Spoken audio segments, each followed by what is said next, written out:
Good morning sir. Good morning.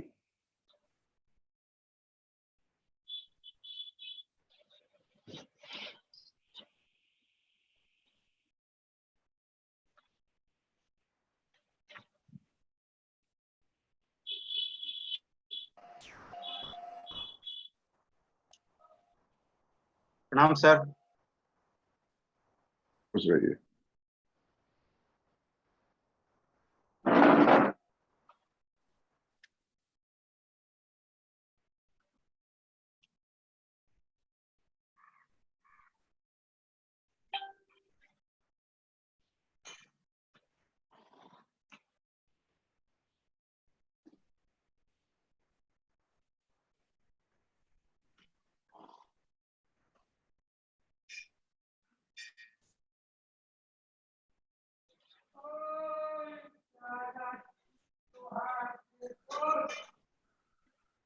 Topic क्या है sir?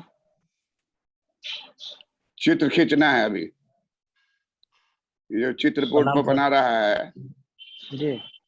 उसको खींचिए। टोटल कॉस्ट, टोटल रेवेन्यू हम लोग आज पढ़ रहे हैं, उसका नाम है प्रॉफिट। टॉपिक का नाम है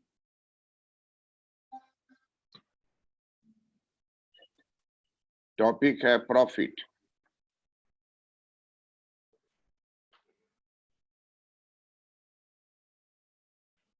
प्रॉफिट प्रॉफिट का हिंदी होता है लाभ।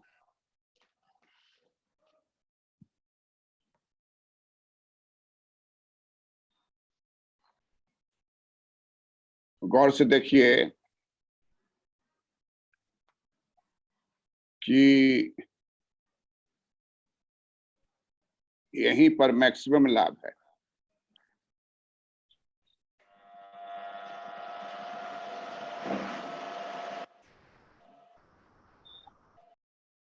और यहाँ पर मैक्सिमम से कम है। मैक्सिमम है, मैक्सिमम है, मैक्सिमम है, maximum. Good morning sir. Good morning. तो ये जो घर है, ये घर को कहा जाता है लाभ।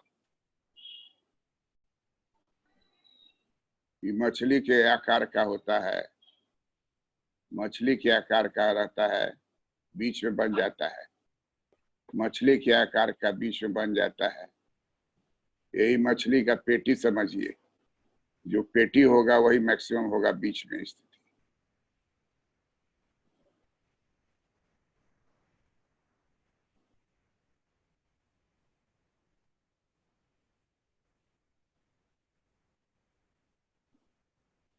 तो कहता है कि जहां ये मछली का पेटी मैक्सिमम हो वहीं से लकीर नीचे गिराइए। तो यही इतना उत्पादन करेगा और उसको ए बी लाभ की प्राप्ति होगी। उसको ए बी जो है लाभ की प्राप्ति होगी। यहाँ पर है टोटल रेवेन्यू और total cost. Total revenue, total cost. Total cost की रेखा जो है नीचे से ऊपर जाती है, शुरू होता है ए से, दूसरी रेखा शुरू है बी से। हम लोग लाभ देख रहे हैं बी से। अब एक नया वर्ड आता है, इस वर्ड का नाम है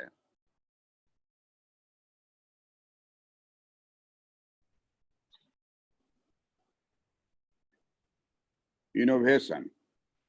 वर्ड का नाम है इनोवेशन। नव प्रवर्तन, नव प्रवर्तन,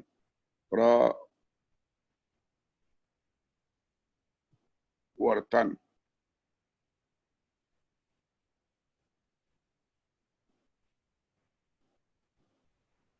नव प्रवर्तन,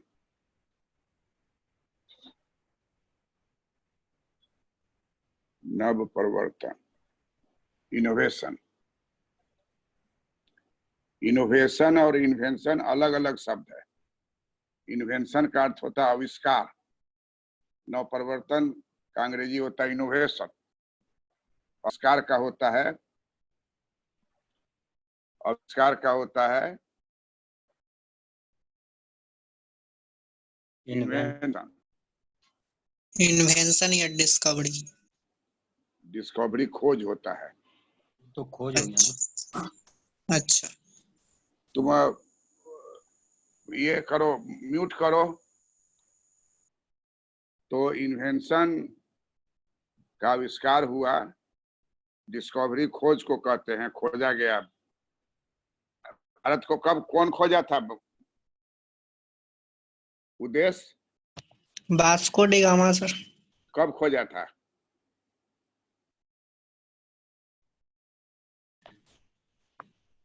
नहीं पता सर। 1498 में सर। 1498। 1498। जी जी 1498। जी सर। कहाँ पर खोजा था? कालीकट केरला। कालीकट बंदे। तो नवप्रवर्तन जो है का अर्थ होता है कि कोई जो आविष्कार हो गया, वैज्ञानिकों के द्वारा आविष्कार किया जाता है, तो आविष्कार को उत्पादन के कार्यों में प्रयुक्त करने को नवप्रवर्तन कहते हैं। जैसे रबर है, रबर का आविष्कार हो गया, और रबर को साइकिल में, जो पहले साइकिल जब बना था तो उस समय लकड़ी का चक्का रहता था, बड़ा भारी रहता था, चलाना मुश्किल था। और उसी के ऊपर रबर का जब लगा दिया तो वो चलने लगा तेजी से। तो टायर और ट्यूब जो हो गया वो नवप्रवर्तन हुआ, और रबर जो हो गया वो खोज हुआ या आविष्कार हुआ। तो यहाँ कौन सा कर्व नीचे खसका है? Cost curve. क्या नीचे खिसका है? कौन सा कर्व नीचे खिसका है? कुल लागत। Total cost.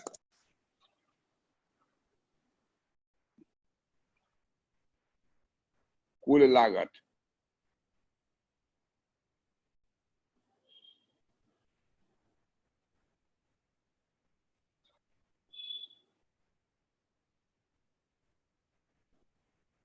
कुल लागत।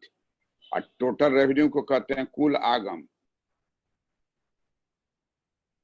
कुल आगम, ये टर्म को बराबर याद रखिए। इसका उपयोग आपको कम से कम परीक्षा में 50 बार तो जरूर लिखिएगा, शुरू से अंत तक 5 गो आंसर में, 6 गो आंसर में। आगम। रेवेन्यू को राजस्व भी कहते हैं, पब्लिक फाइनेंस में, लेकिन माइक्रो इकोनॉमिक्स में इसका नाम रहेगा कुल आगम। तो इसमें जो रेखा आप देख रहे हैं कि टीसी रेखा पहले बी से शुरू होता था, अब ए से शुरू हो रहा है। पहले शुरू होता था कहां से? बी से। अब कहां से शुरू हो रहा है? ए से। तो इसका मतलब हो गया कि नीचे खिसक गई। लागत रेखा का नीचे खिसकना, इसको कहा जाएगा नवप्रवर्तन। लागत रेखा को नीचे खिसकने को क्या कहेंगे? लागत रेखा को नीचे खिसकने को क्या कहेंगे? नवप्रवर्तन। नवप्रवर्तन। ये बड़ा ही महत्व, लिख लीजिए, कॉपी पर लिख लीजिए। नवप्रवर्तन का अर्थ होता है कि आविष्कार, सफल आविष्कार को, नवप्रवर्तन का अर्थ होता है कि सफल आविष्कार को उत्पादन के कार्यों में प्रयोग करना। जैसे म्यूट कीजिए हर आदमी। जैसे अमित कुमार, म्यूट करो ना। मीट है मेरा सर। अभी म्यूट किए हो तो मेरा यहाँ दिखाई दे रहा है। तो मुजफ्फरपुर के हम भी ना हैं, समझे ना। तुम मुजफ्फरपुर, हम भी मुजफ्फरपुर के हैं, पूरा जिंदगी वहीं गुजरा है हमारा। लेनिन चौक जानते हो ना? जी सर। हाँ, तब तो कहता है, म्यूट कर लीजिए। तो कहता है कि कुल लागत और कुल आगम, ये दो महत्वपूर्ण तत्व है। कुल लागत और कुल आगम दो महत्वपूर्ण तत्व है जिसका उपयोग लाभ के सिद्धांत में किया जाता है। हम लोग जो पढ़ रहे हैं इसका नाम है लाभ का सिद्धांत, और इस सिद्धांत दिया है शुम्पीटर।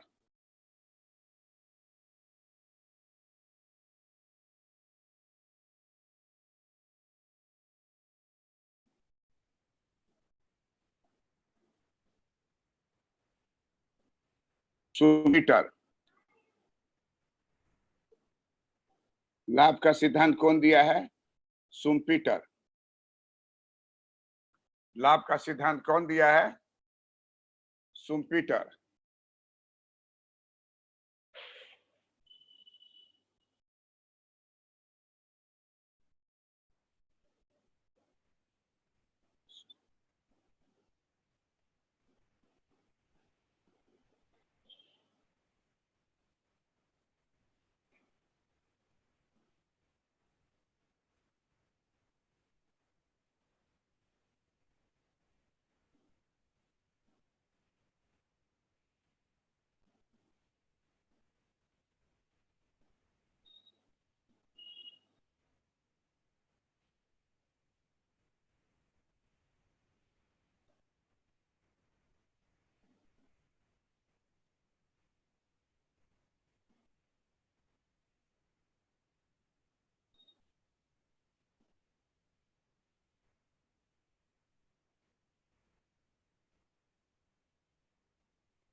आगम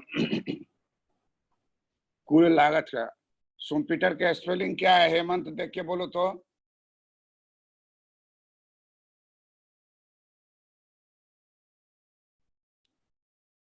SCHUMPTR, शुम्पीटर।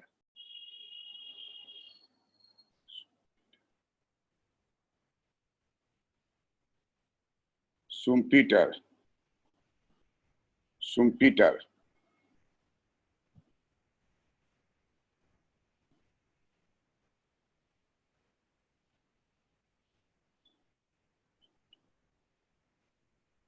तो इसको कहा जाएगा शुम्पीटर का लाभ सिद्धांत। शुम्पीटर का ठीक है सर, स्पेलिंग ठीक है क्या स्पेलिंग है? बोलिए ना आप। सर। SCHUMPETER। हाँ ठीक है। शुम्पीटर का लाभ सिद्धांत। शुम्पीटर का लाभ सिद्धांत। शुम्पीटर का लाभ सिद्धांत ये बड़ा ही महत्वपूर्ण है और कमीशन में बार बार आता है, इंटरव्यू में भी पूछता है, क्योंकि इसका संबंध है इनोवेशन से। संबंध है इनोवेशन से, नव परिवर्तन से। शुम्पीटर के सिद्धांत को कहा जाता है नव परिवर्तन, लाभ का नव परिवर्तन सिद्धांत।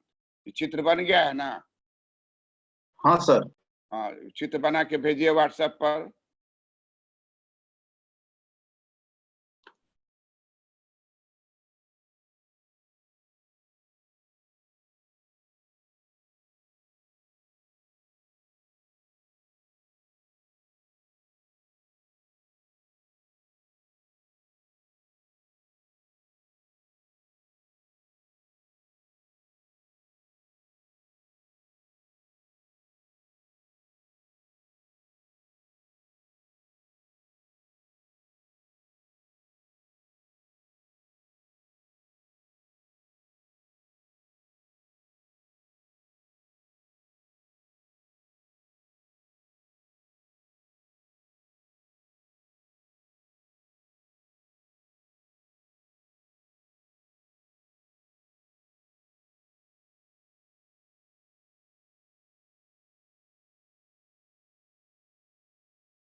उद्देश्य चित्र बहुत अच्छा बनाए हो, सब आदमी बना के भेजिए।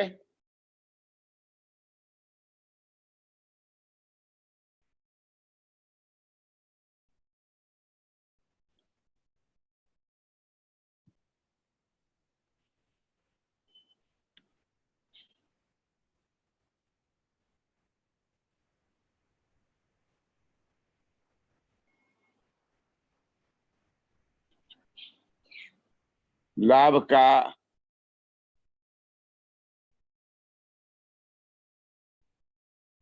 नव परिवर्तन, लाभ का नव परिवर्तन सिद्धांत।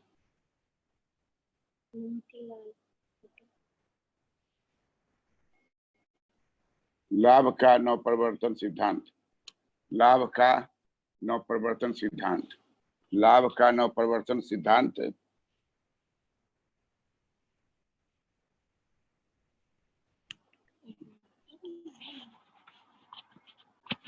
क्या करें, ये नहीं है इसका सिस्टम। मुझे पता है, कोई बात नहीं, हो गया।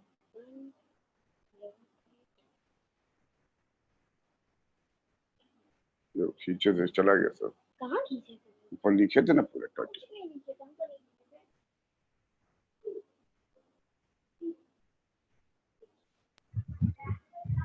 Good morning sir.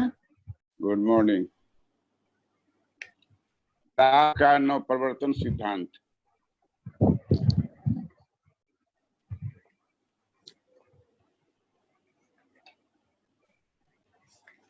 लाभ का नव परिवर्तन सिद्धांत।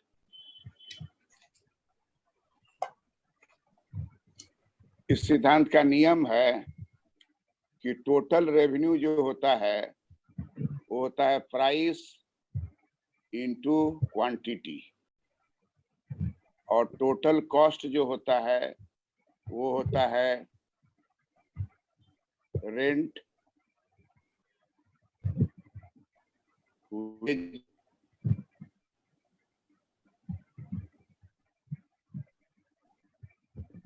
इंटरेस्ट,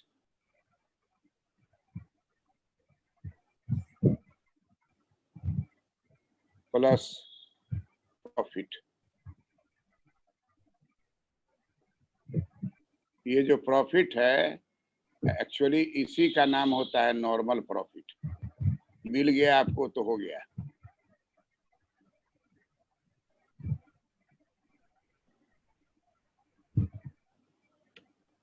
टोटल रेवेन्यू हो गया प्राइस, मान लीजिए प्राइस 2 है, क्वांटिटी 100 है, तो कितना हो जाएगा? 200। 200। 1 2 3 4 है,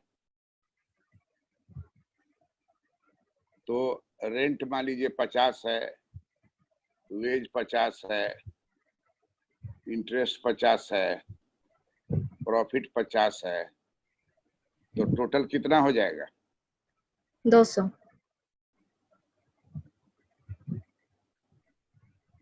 तो कोई व्यक्ति कहेगा कि TR is equal to TC, TR is equal to TC, तो इसका नाम हो जाएगा सामान्य लाभ। इसका नाम क्या हो जाएगा? इसका नाम क्या हो जाएगा? नॉर्मल प्रॉफिट, सामान्य लाभ। सामान्य लाभ।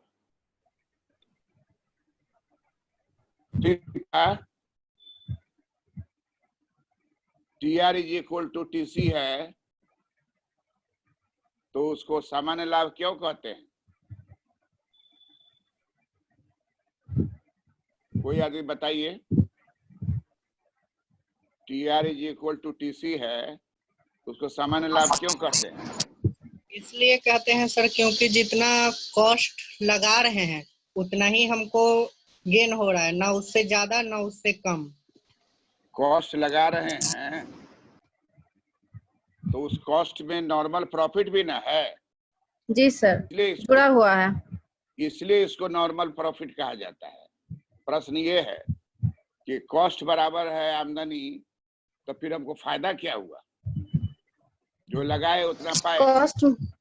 कॉस्ट में प्रॉफिट जोड़ के कॉस्ट लगाते हैं। टोटल कॉस्ट में एक प्रॉफिट टर्म जुटा हुआ है, उसको कहा जाता है नॉर्मल प्रॉफिट। प्रॉफिट जो है वो जुटा हुआ है, उसको कहा जाता है नॉर्मल प्रॉफिट। कि बड़ा ही आधारभूत धारणा है कि टीआर बराबर होता है पी इंटू क्यू। टीआर बराबर होता है पी इंटू क्यू। टीसी बराबर होता है rent plus wage plus interest plus profit. लगान प्लस मजदूरी प्लस ब्याज प्लस लाभ। तो रेंट को हम लोग क्या कहते हैं? लगान कहते हैं। इकोनॉमिक्स में रेंट होता है लगान, वेज होता है मजदूरी,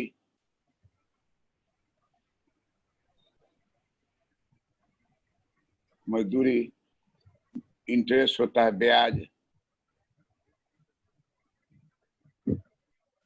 और प्रॉफिट होता है लाभ।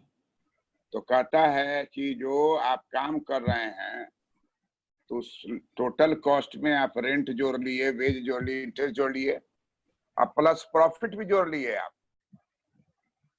तो अगर आपको टीसी के बराबर टीआर बाजार में आपको मिल गया तो इसको नॉर्मल प्रॉफिट कहेंगे। इसको क्या कहेंगे? Normal profit. Normal profit. कि अगर आपका टीआर जो है वो ग्रेटर देन टोटल कॉस्ट हो गया तो इसको क्या कहेंगे? इसको कहेंगे सुपर नॉर्मल।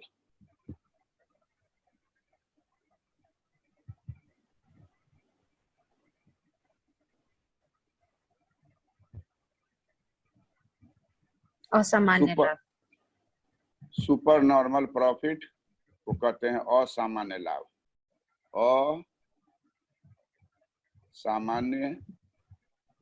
असामान्य लाभ।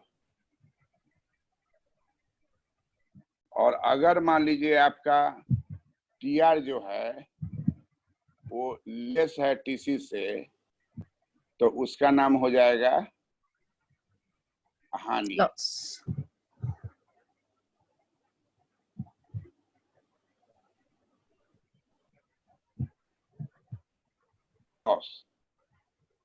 और टीआर अगर आपका भगवान के भरोसे नहीं है बल्कि टीआर ग्रेटर है, आपका टीआर ग्रेटर देन टीसी, तो बीपीएस से भी कम्पीट किए और 1 to 5 में आ गए तो मनचाहा जगह मिल जाएगा। और अगर घूस लिए तो 50 साल में रिटायर हो जाइए। घूस लेना छिपता थोड़ी है। एक आदमी के यहाँ जो रेड हुआ तो घूस लिए हुआ था, तो सिनेमा में रेड दिखलाया था ना। जी सर। गलती से बंदूक छूट गया, लग गया छत में, तो वहां से सोना गिरने शुरू हो गया। सीलिंग। हाँ। कहता है घर में जो बुजुर्ग औरत होती है वो बहुत खुले दिल की होती है, सब बात सबसे बतियाती। तो अक्षय कुमार हीरो था उसमें, वो जाके थोड़ा प्रणाम पत्र किया तो समझ में नहीं आता है कि मकान का नक्शा क्या था और क्या कर दिया है। अब यही देखिए कि सामने में पिलर काहे के लिए बनाया गया है, क्योंकि उसके ऊपर बोझ ही नहीं है। तब वो गौर से देखा, अरे बाप, वो बिना का पिलर रखा है यहाँ। अब पिलर तोड़वाया तो भीतर में सारा मारा। बोली कि जब उतरा जो होता है वो छोटा 2-3 में, इतना लंबा चबूतरा बनाने का क्या, जब उतरने से सामान निकला सोना चांदी। तो भगवान जिसको देते हैं छप्पर फाड़ के देते हैं, और जब छीनते हैं तो सब छीन लेते हैं। तो कहता है कि total revenue is greater than total cost. तो ये जो है यही हो गया आपको असामान्य लाभ। पूर्ण प्रतियोगिता की स्थिति में अल्पकाल में सभी फर्म प्रयत्न करते हैं कि असामान्य लाभ की प्राप्ति हो, लेकिन हो सकता है कि उसको असामान्य लाभ न मिले, सामान्य लाभ मिले। तो सामान्य लाभ की स्थिति कैसे दिखाएंगे? सामान्य लाभ की स्थिति में हो जाएगा TR is equal to TC, जिसका मतलब हो गया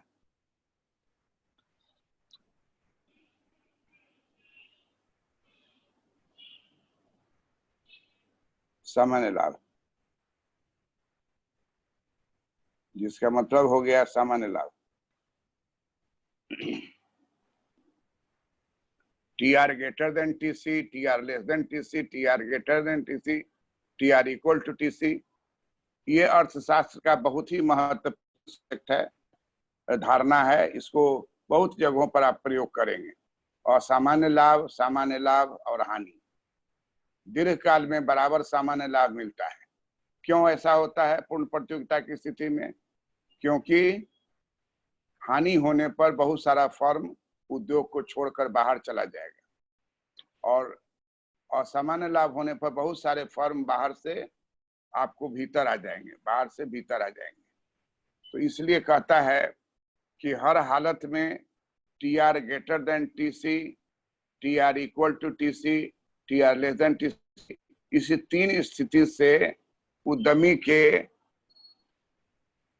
पुरस्कार का वर्णन किया जाता है।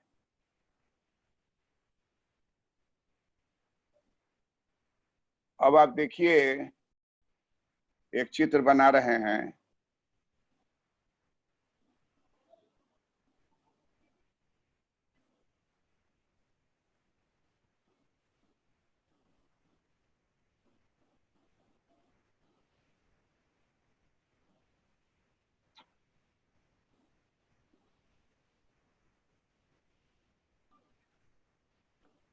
ये है आपको TR,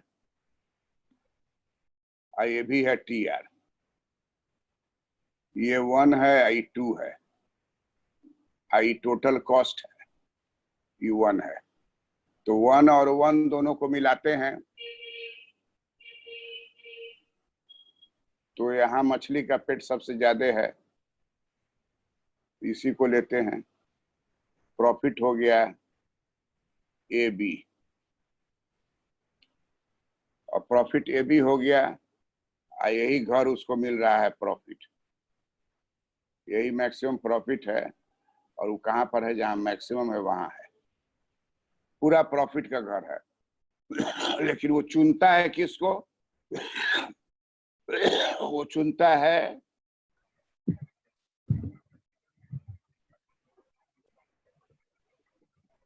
AB दूरी, क्योंकि AB दूरी जो है वो मैक्सिमम दूरी है जो उसको मिल रहा है। वो प्रोडक्शन को यहाँ रोकेगा नहीं, बढ़ाएगा, यहाँ तक बढ़ा के लाएगा।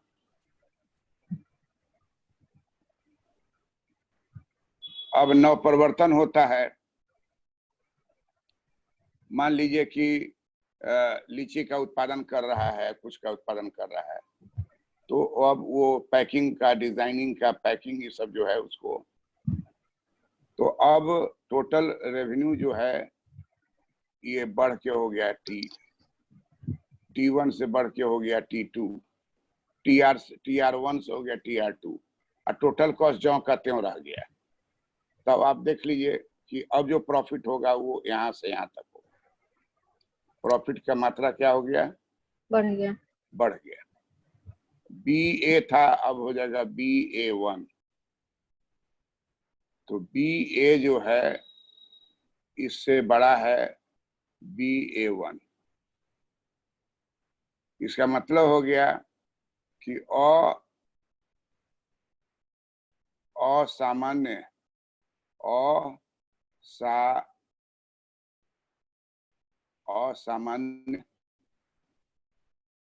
लाभ, असामान्य लाभ में वृद्धि हो गई। असामान्य लाभ में क्या हो गई? वृद्धि हो गई, बढ़ गई। असामान्य लाभ में वृद्धि हो गई।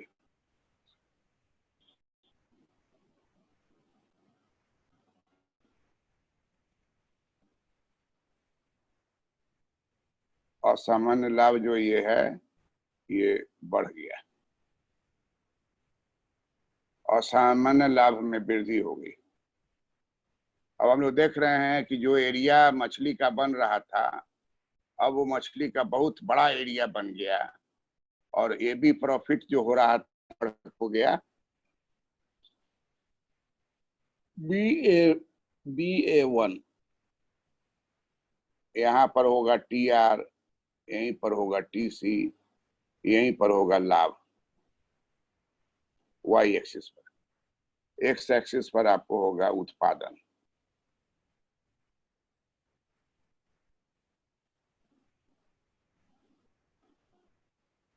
उत्पादन X एक्सिस पर होगा उत्पादन। ये चित्र देने वाले इकोनॉमिस्ट का नाम है शुम्पीटर।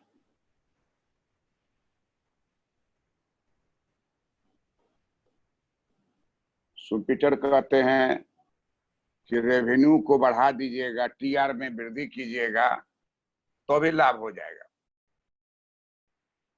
और TR में कमी कीजिएगा तो आपका वो लाभ गायब हो जाएगा।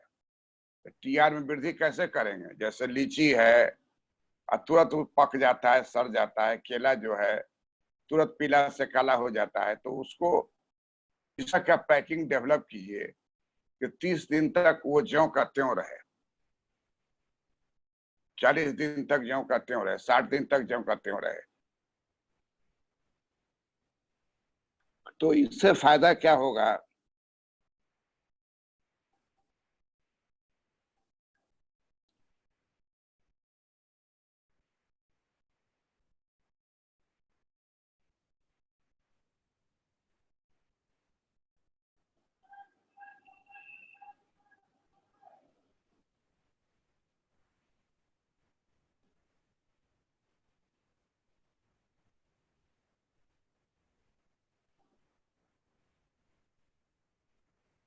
देखिए एक चीज जरा सा ध्यान दीजिएगा, टोटल रेवेन्यू कर्व जो होगा नीचे से उठता हुआ रहेगा, ये नहीं रहेगा।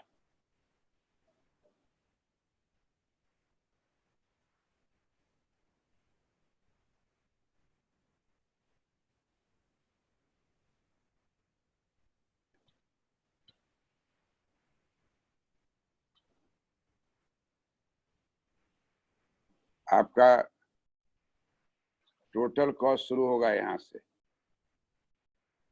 H से शुरू होगा और यहाँ से शुरू होगा, यहाँ जाएगा।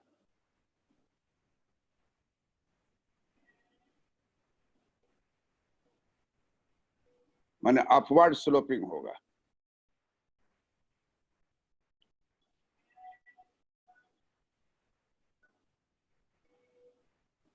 अपवर्ड स्लोपिंग होगा।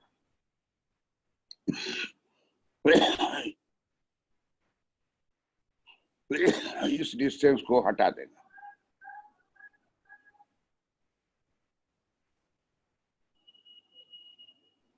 टोटल कॉस्ट कर्व जो होगा वो नीचे से चलेगा,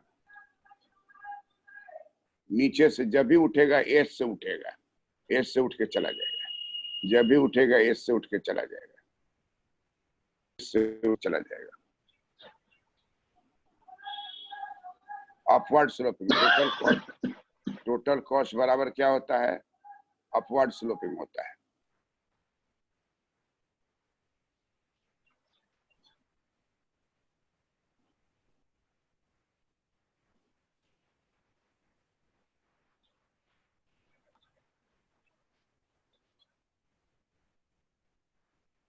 टोटल कॉस्ट जो होता है बराबर अपवर्ड स्लोपिंग होता है, और इसी को बोला जाएगा असामान्य लाभ। असामान्य लाभ, असामान्य लाभ, ये भी घर जो है असामान्य लाभ है नए सिचुएशन में। और असामान्य लाभ है। तो अगर मान लीजिए फैक्ट्री वाला जो है, फर्म जो है, वो लीची को पैकिंग करके उसमें एयर टाइट कर दे और उसका प्रिजर्वेशन का ऐसा सिस्टम कर दे कि खराब नहीं हो, तो वो आपको बहुत ही महत्वपूर्ण होगा। फिर हम एक बार खींच रहे हैं कि गलती नहीं हो, यहाँ से ऐसे सीधे उठा दीजिए और ये यहाँ से उठाइए, यहाँ से उठाइए,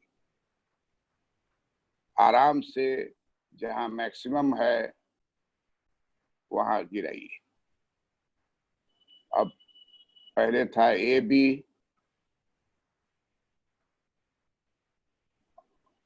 अब हो जाएगा AB1, और यही घर जो है ये H हो जाएगा। यही घर जो है ये पूरा घर प्रॉफिट है। इसमें से आपने पसंद किया जो आपको सबसे बड़ा नजर आया, छोटा छोटा जो है उसकी ओर आपको ध्यान नहीं जाएगा, सबसे ज्यादा जो है वही आप पसंद करते हैं। और ये है आपको टोटल रेवेन्यू, सारा स्टार्टिंग पीरियड में टोटल रेवेन्यू आपका, टोटल रेवेन्यू जो है आपका क्या है, TR1 है। बाद में आपने नव परिवर्तन के द्वारा इसको TR2 कर दिया, लेकिन लागत आपका वही पुराना वाला है, टोटल कॉस्ट 1। तो इसलिए कहा जाता है कि ये जो है आपको यहाँ से यहाँ तक गिरा दीजिए, मिला दीजिए, कनेक्ट, यही हो गया उत्पादन।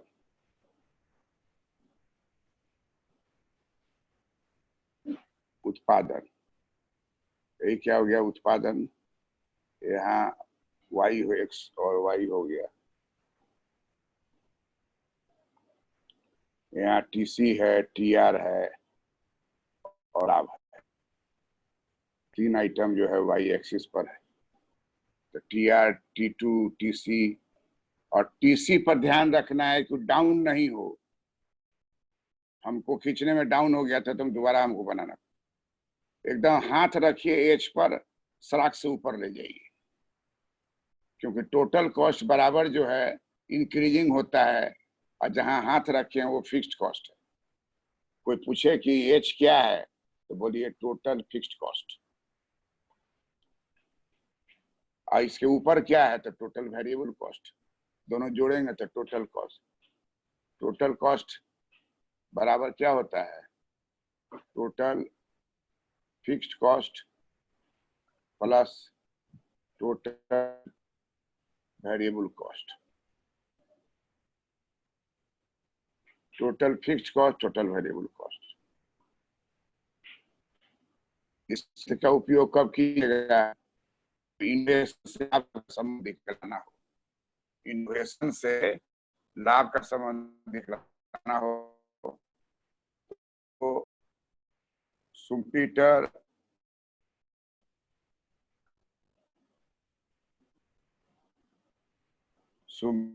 का लाभ सिद्धांत, सुम्पीटर का लाभ सिद्धांत।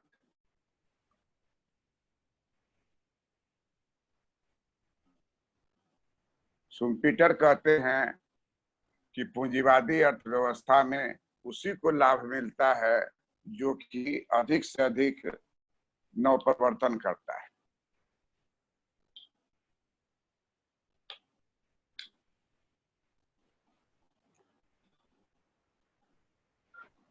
नवप्रवर्तन करने वाले उद्यमी को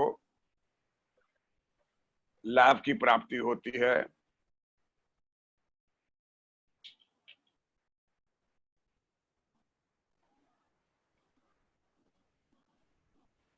वैसे ही जो नवप्रवर्तन को लगातार अपने में लगाते हैं, सभी उद्यमी लगाते हैं, लेकिन जो सबसे सफल उद्यमी है उसके नवप्रवर्तन का कोई जोड़ नहीं है। टाटा का कोई जोर नहीं है, लेकिन अभी टाटा को पछाड़ दिया है कौन,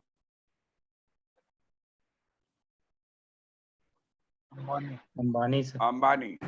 अंबानी देखिए अकेला इतना बड़ा एम्पायर चला रहा है। तो अंबानी जो है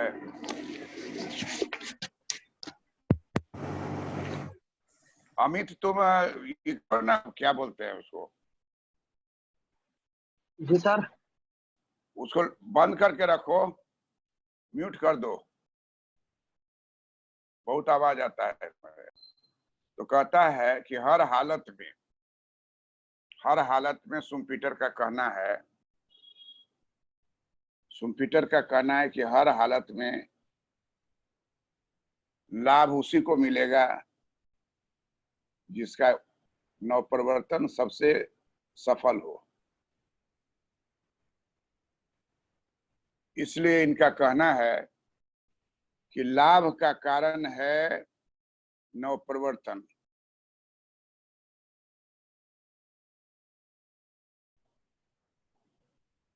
लाभ का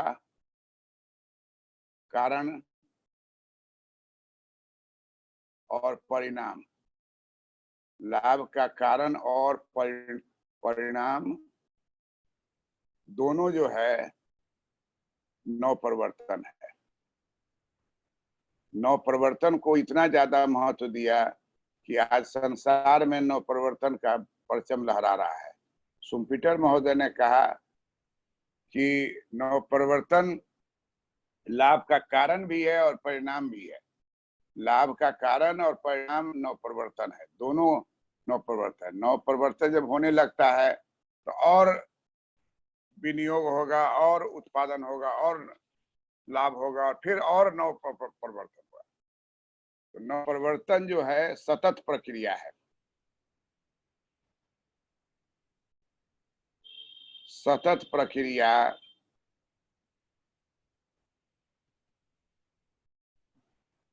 सतत प्रक्रिया सतत प्रक्रिया नवप्रवर्तन है। नव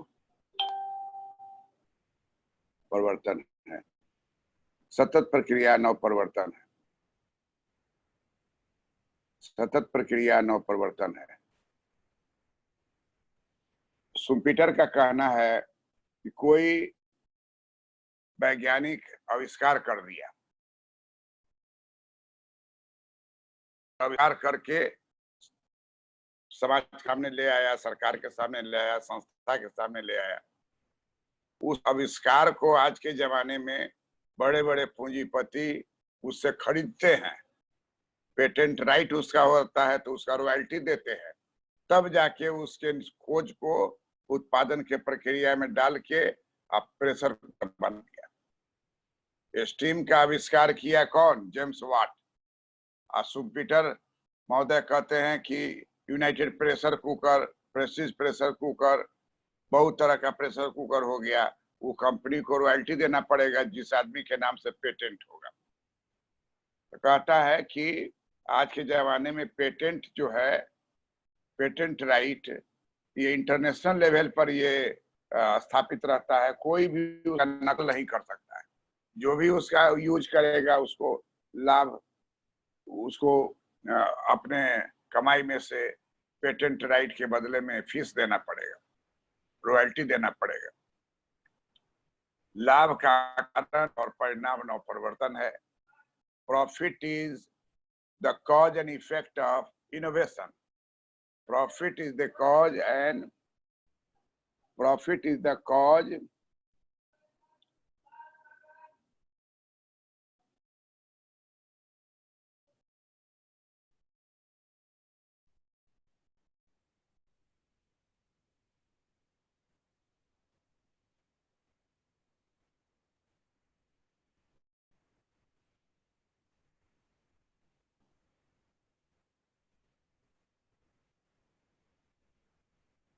profit is the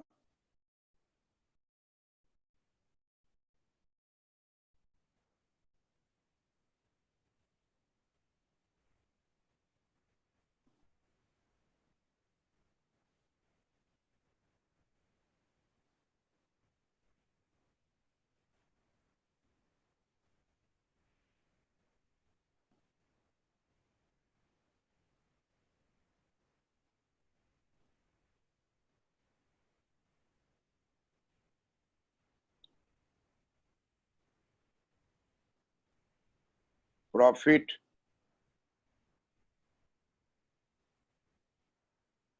is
profit is the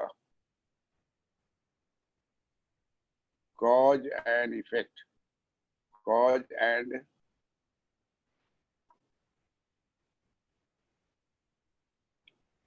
profit is the cause and effect of the innovation. Profit the cause and effect of innovation.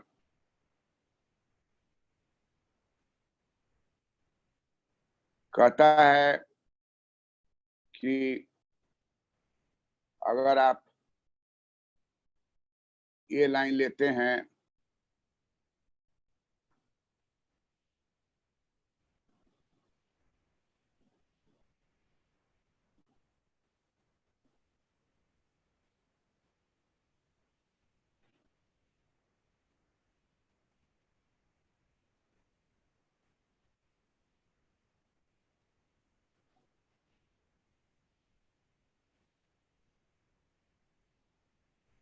इस तरह का हम लोग को बनाना है डॉट डॉट में। वो मधुमक्खी का उदाहरण देते हैं, कहते हैं कि मधुमक्खी जो है, जिस तरह से मधुमक्खी एक साथ उड़ता है तो हजारों हजार लाखों रहता है और वो उड़ते हुए चलता है, उड़ते हुए उड़ते हुए उड़ते हुए उड़ते हुए आता है और सब लाइन में लगा हुआ रहता है, सब लाइन में लगा हुआ रहता है, सब लाइन में लगा हुआ रहता है। दूसरा ग्रुप मधुमक्खी का लाइन में लगा हुआ रहता है।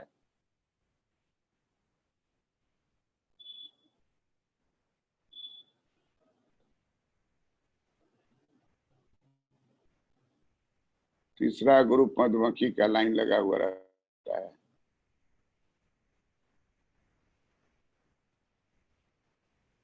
तो कहता है कि जो ये मधुमक्खी है, इसको उन्होंने शुम्पीटर ने नाम दिया है बी लाइन।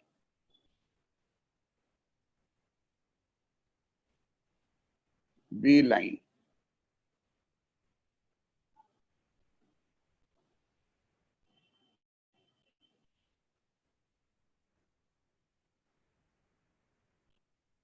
बी लाइन और वो ए से शुरू होता है, बी तक पहुंचता है, बी से शुरू होता है, सी तक पहुंचता है, सी से डी तक पहुंचता है। इस तरीके से वो लगातार आगे की ओर बढ़ता चला जाएगा।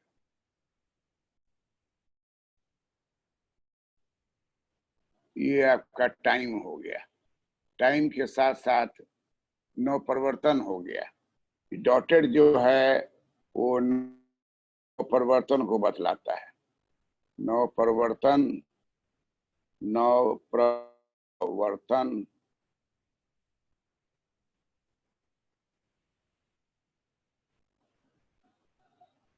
नव प्रवर्तन को बतलाता है। मधुमक्खी के तरह वो चलता रहता है। हजारों हजार लाखों लाख व्यक्ति जो है अमेरिका में नव परिवर्तन करता रहता है।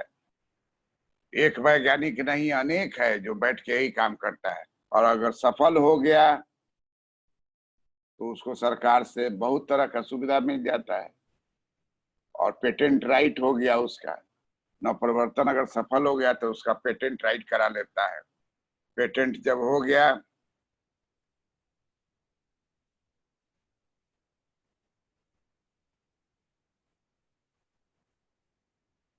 पेटेंट जब पेटेंट करा लेगा तो उसको कोई दूसरा उसका नकल नहीं करेगा। बी लाइन जो है वो मधुमक्खी का रेखा है, और जो सफल हो गया उसको प्रॉफिट मिलता है। जो सफल हो गया उसको प्रॉफिट मिलता है।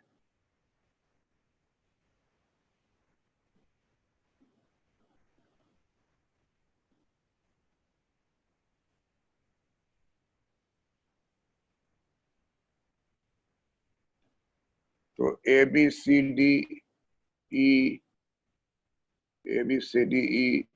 ये जो है दिखला रहा है डॉट, जो हर अगले पड़ाव की ओर बढ़ता जाता है। टाइम जो है, अब आप देखिए कि 1750 से 1850 तक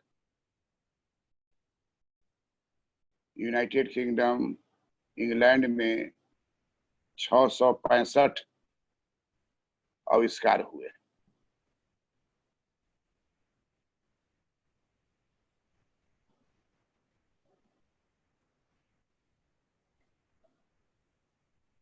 गन पाउडर, स्टीम इंजन सब उसी समय का आविष्कार है। 665 आविष्कार लगातार होता चला गया। बल्ब हो गया, सेफ्टी लैंप हो गया, बेल्ट हो गया, साउंड हो गया, लाइट हो गया, सब का उपयोग जो है किया गया। और ये 1750 से शुरू हुआ और 1850 आते आते मैक्सिमम हो गया। इसी को कहते हैं औद्योगिक क्रांति। औद्योगिक क्रांति आ गई तो हम लोग पाते हैं कि 1750 से 1850 का पीरियड जो है बड़ा ही महत्वपूर्ण है आविष्कार का। शुम्पीटर का कहना है कि लाभ का कारण है सफलतापूर्वक आविष्कार हुआ और आविष्कार का फिर उत्पादन में प्रयोग किया गया। जैसे ही आविष्कार का उपयोग उत्पादन में किया जाता है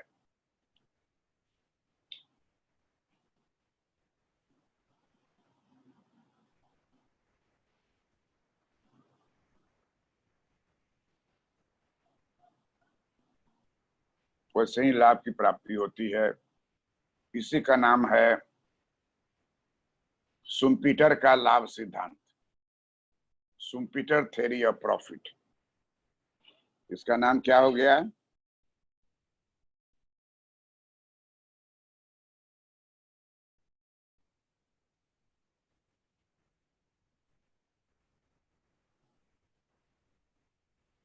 Schumpeter theory of profit, Schumpeter theory of profit.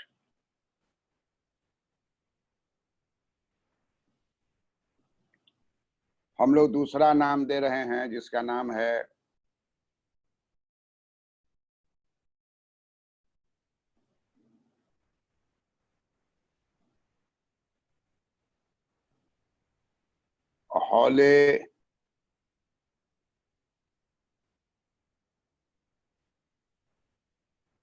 Hawley theory of profit.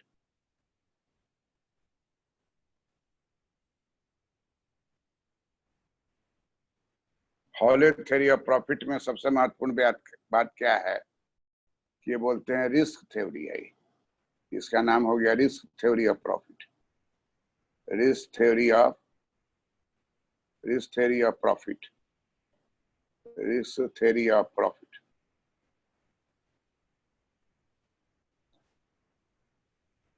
कहा जाता है कि मार्शल भी इसका समर्थन करते थे, रिस्क थ्योरी का। मार्शल भी इसके समर्थक थे। इनका कहना था कि मोर रिस्क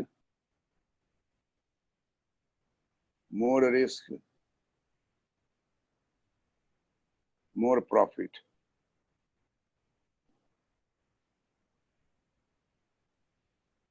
मोर रिस्क मोर प्रॉफिट। मोर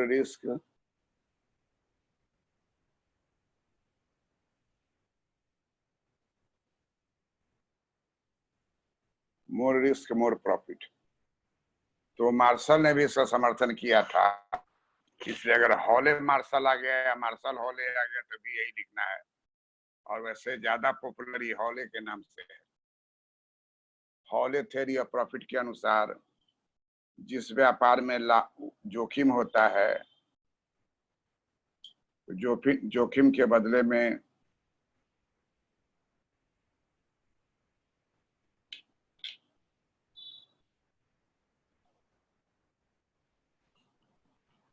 उद्यमी को लाभ की प्राप्ति होती है।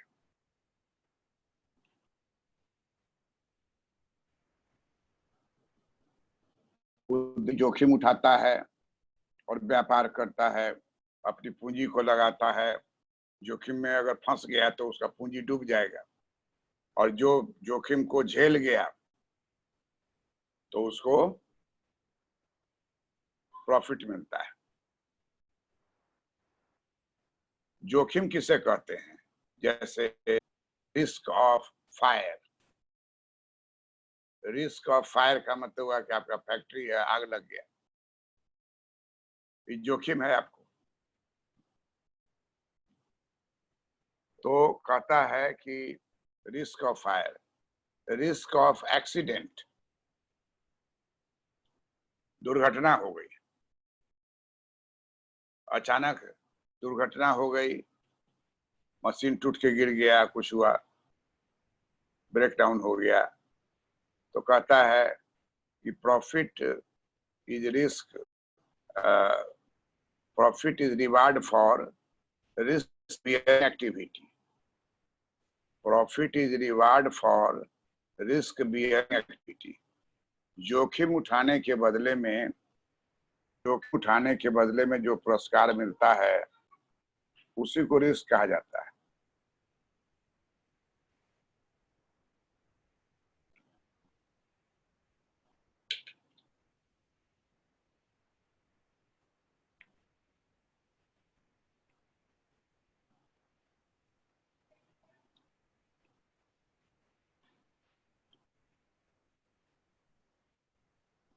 व्यापार में बहुत सारे जोखिम होते हैं। कुछ प्राकृतिक होते हैं, कुछ मैन मेड होते हैं। प्राकृतिक जोखिम में आता है, अभी देखिए पैंडेमिक है। प्राकृतिक में आता है फ्लड है, अर्थक्वेक है। ये अचानक आ गया और आपका सारा व्यापार को ठप कर देगा। इसलिए कहता है कि more risk more profit, no risk no profit. और इसका नाम हो गया हॉले का लाभ सिद्धांत। हॉले का लाभ सिद्धांत बतलाता है कि उद्यमी जब पूंजी लगाता है तो जोखिम उठाता है,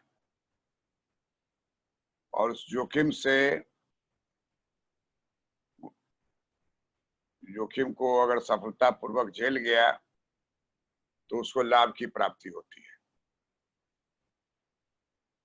इसी का नाम हो गया Hawley theory of profit.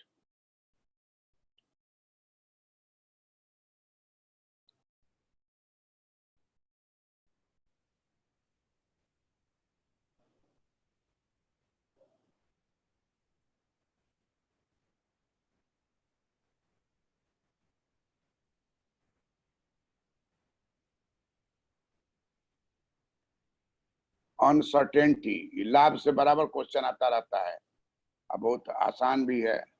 Uncertainty, uncertainty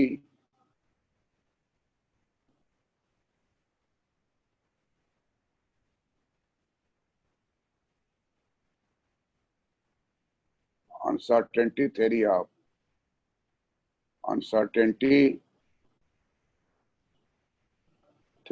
profit. Uncertainty theory of profit कहता है लाभ का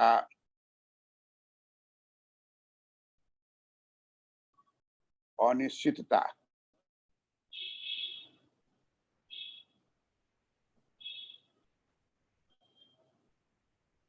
लाभ का अनिश्चितता सिद्धांत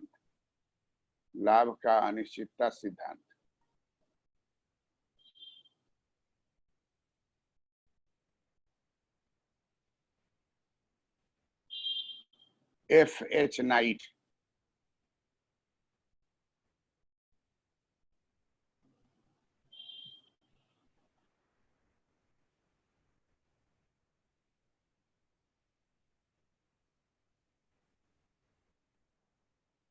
नाइट का लाभ सिद्धांत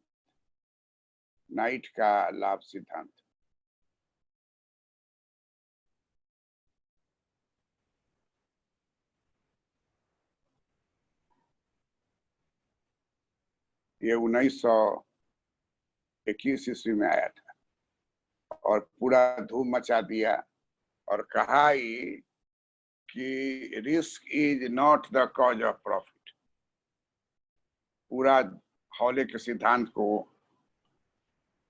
उखाड़ फेंका।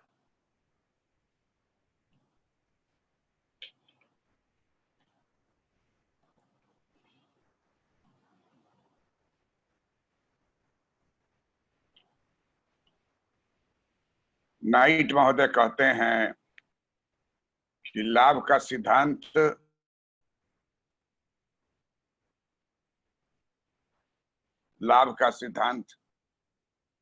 सही सिद्धांत, आधुनिक सिद्धांत अनिश्चितता का सिद्धांत है।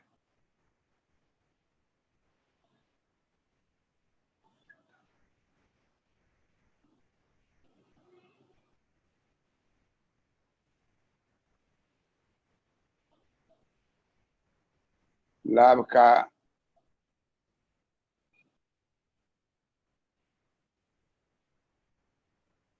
अनिश्चितता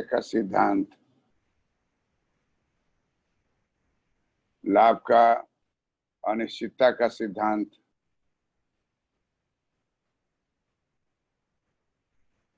बतलाता है कि कोई भी व्यापार में जोखिम भी होता है, अनिश्चितता भी होती है। जोखिम होता है रिस्क ऑफ फायर, तो समस्या नहीं है क्योंकि उसका इंश्योरेंस कर दिया जाता है, बीमा करा दिया जाता है। और फायर का बीमा आप 5 लाख का करा दिए तो आपके दुकान में 5 लाख का सामान है, जल गया तो आपको 5 लाख रुपया जो है बीमा कंपनी देगी। इसलिए आग का जोखिम जो है कोई जोखिम नहीं है, वो व्यापार का एक हिस्सा है। आप बीमा करा लीजिए तो लाभ का अनिश्चितता सिद्धांत हुआ।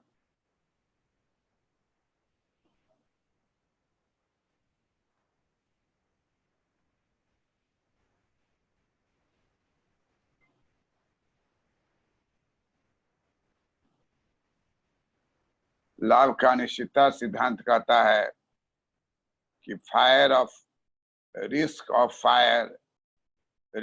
अर्थक्वेक, कहा कि रिस्क ऑफ अर्थक्वेक अगर है तो बीमा करा लीजिए, अर्थक्वेक आएगा तो बीमा कंपनी पेमेंट करेगा। रिस्क ऑफ एक्सीडेंट, तो एक्सीडेंट का बीमा करा लीजिए। अगर आपके फैक्ट्री में बहुत सारा ट्रक है तो सब ट्रक का बीमा करा दीजिए, एक्सीडेंट हो भी गया तो उसका आपका पैसा मिलेगा। तो इसलिए कहता है कि अर्थव्यवस्था में रिस्क जो है वो महत्वपूर्ण है, लेकिन रिस्क का निदान है बीमा, और बीमा अगर आप करा लेते हैं तो रिस्क आपका समाप्त हो जाता है। इसलिए रिस्क को कारण नहीं माना जाएगा। रिस्क को लाभ का कारण नहीं माना जाएगा।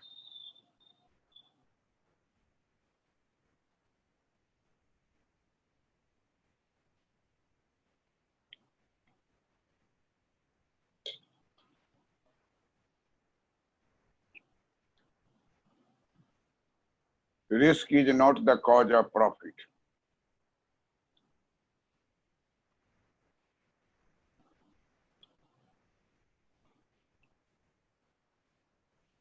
Risk is a matter of management. अगर आपका मैनेजमेंट सही है का बीमा करा के रखेगा। जितना भी कार है, जितना भी आपका ट्रक है,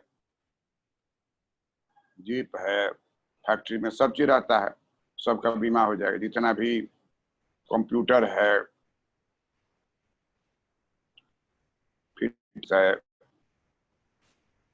इलेक्ट्रॉनिक्स गैजेट्स है, इस सब का बीमा करा देगा, कुल मिला के बीमा करा देगा। तो इसलिए कहता है कि लाभ जो है उसका कारण है अनिश्चितता। एफ.एच. नाइट कहते हैं कि अनिश्चितता का एक उदाहरण है कि नए प्रतिद्वंदी का बाजार में आगमन। हम लोग सभी जानते हैं कि भारतवर्ष में एम्बेसडर कार कन्याकुमारी से लेकर कश्मीर तक, महाराष्ट्र से लेकर के मिजोरम तक सभी जगह पर एम्बेसडर कार चलता था। 60 के दशक में सबसे पॉपुलर कार इसको माना जाता था। इसमें बैठने का भी कैपेसिटी था और काफी भारत के सड़क पर वो चलता था बहुत शान से। लेकिन अचानक लुप्त हो गया वो, क्योंकि वो अनिश्चितता का सिद्धांत कहता है कि अचानक नए नए कार आ गए भारतवर्ष में, विदेश के कार आ गए देश में, और एम्बेसडर जो है वो अपने आप को इम्प्रूवमेंट नहीं कर पाया। तो इस अनिश्चितता के दौर में वो लुप्त हो गया। अनिश्चितता का दूसरा उदाहरण आप ले सकते हैं। पहला तो हो गया नए प्रतिद्वंदी के आना। प्रतिद्वंदी के आने से तुरंत असर पड़ जाता है। प्रतिद्वंदी के आने से बाजार में असर पड़ जाता है। और मारुति कार आ गया तो और भी ज्यादा ये पॉपुलर हो गया। छोटे छोटे जगहों में भी चला जाता था। इसकी क्वालिटी अच्छी थी। जापान के कोलैबोरेशन में ये बना था और भारत में भी बनने लगा। तो कहता है कि अनिश्चितता कहते हैं कि अचानक कोई ऐसा प्रवेश कर गया उद्यमी, ऐसा प्रोडक्ट प्रवेश कर गया जिसका कि आपको ऐसी आशा नहीं, और आपने अपने R&D को, रिसर्च एंड डेवलपमेंट में ध्यान नहीं दिया, तो आप बाहर हो जाएंगे। अनिश्चितता का दूसरा उदाहरण है फिस्कल पॉलिसी। फिस्कल पॉलिसी सरकारी नीति। सरकारी नीति है, अचानक देखिएगा पर्यावरण की नीति का हवाला दे करके मारुति कार को पनिशमेंट दिए हुआ था कि इसमें आप पोल्यूशन को दूर करने वाला मशीन जो है धुआं निकलने के लिए नहीं लगाए हैं आप। 50,000 रुपया दाम कम हो गया, बाद में वो उसमें फिट किया, तब जाके वो बाजार में चलने लगा। अब देखिएगा उसी में लिखा रहता है Euro 1, Euro 2, Euro 3, Euro 4, Euro 5। हमारे यहाँ उसका नाम रख दिया है भारत 1, 2, भारत 2, भारत 3, भारत 4, भारत। ये सब है कि किस लेवल का आप धुआं को, प्रदूषण को रोकते हैं। तो प्रदूषण का नियम आ गया। पहले विदेशी सबको क्या लगता था कि India is a polluters paradise. India is a polluters paradise. Paradise इसलिए कहता है कि स्वर्ग है। जो पोल्यूशन करने वाला उद्योग है उसके लिए स्वर्ग है। अब देखिएगा भोपाल में लाखों लोग अंधा हो गया, क्योंकि गैस रिस गया फैक्ट्री से, और गैस के रिसने से जहरीला गैस था जिसके आंख में गया, सब अंधा हो गया। पोल्यूटर्स पैराडाइज, जो गैस वाला लगाने वाला जो ऑफिसर था सबसे बड़ा, वो प्लेन से भाग निकला भारतवर्ष से, वो पकड़ा नहीं गया, और लोग जो है लाखों लोग इसमें चपेट में आ गए।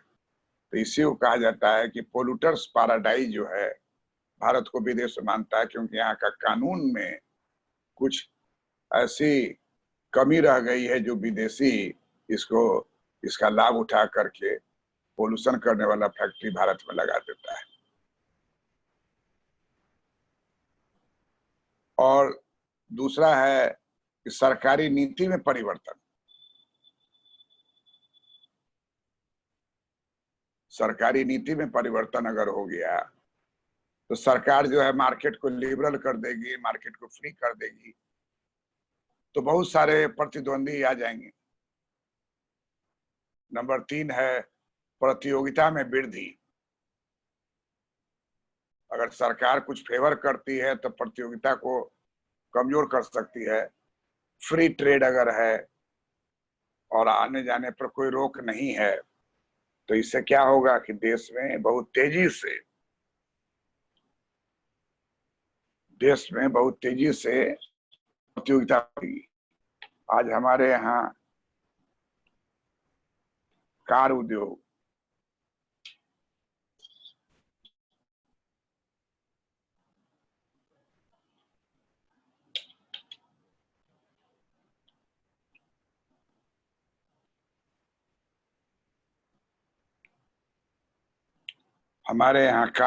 जो है बहुत बड़े अनसर्टेनिटी से गुजर रहा है। हर साल कोई नया ब्रांड आ जाता है, और इसके जो प्लेयर हैं वो जनरल मोटर्स हो या कोई हो, लगभग हर विकसित देश का कार यहाँ बिकता है। और चूंकि जनसंख्या बहुत अधिक है हमारे यहाँ 130 करोड़, तो कार का बिक्री भी यहाँ ज्यादा हो सकता है। अगर कार अच्छा है, प्रतियोगिता है, तो हर देश चाहता है कि इंडिया में कार उसका बिके। इसी को अनसर्टेनिटी कहते हैं, अनसर्टेनिटी है। अभी आप देखिएगा डॉक्टर पीसी वर्मा एकेडमी के नाम से एक ऐप प्ले स्टोर में आया हुआ है। हर रोज उसका ग्राफ बढ़ रहा है, और आउटसाइड बिहार से लड़के हैं, बहुत सारे लड़के उत्तराखंड के हैं, बहुत सारे लड़के साउथ इंडिया के हैं। तो ये देख करके लगता है कि डिजिटल का कितना ज्यादा महत्व है आजकल। हर आदमी चाहता है कि हम पढ़ें, दूर भी हैं तो पढ़ लें। तो ये अनिश्चितता का दौर हो गया।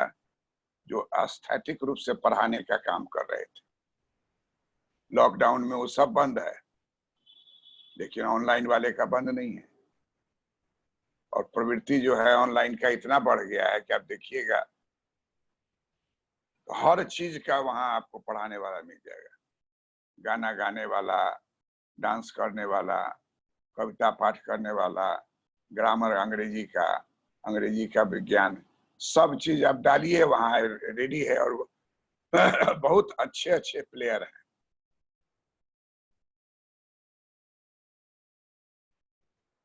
हर में कुछ ना कुछ त्रुटि होती है। कोई भी व्यक्ति 100% सफल नहीं होता है। एक सब्जेक्ट में भले हो जाए, सब सब्जेक्ट में पारंगत नहीं है।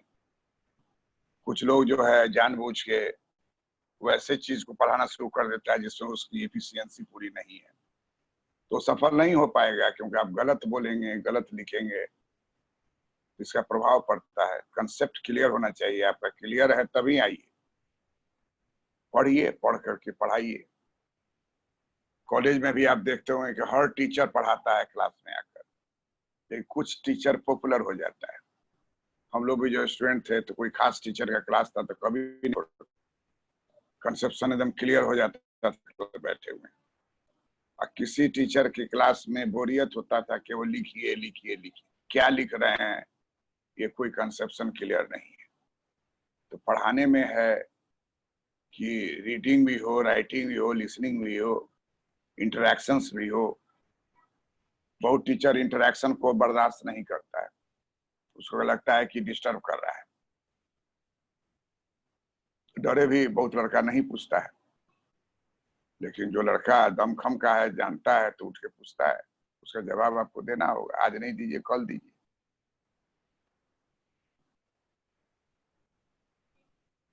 और सबसे है कि स्टूडेंट्स का जो खोजी नजर होता है वो टीचर में एक अनुशासन लाता है, लगातार अपने आप को अपडेट करने का। अपडेट करने से बहुत सारी नई बातों को आप जान पाएंगे, और ये लड़का ही क्वेश्चन करता है। तो इसलिए अनसर्टेनिटी जो है वो ज्यादा महत्वपूर्ण है जोखिम के तुलना में। एफ.एच. नाइट ने कहा कि हॉले और मार्शल का जोखिम सिद्धांत को स्वीकार नहीं किया जाएगा।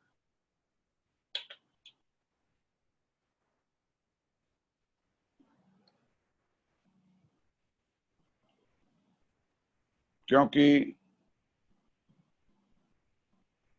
जोखिम का बीमा किया जा सकता है।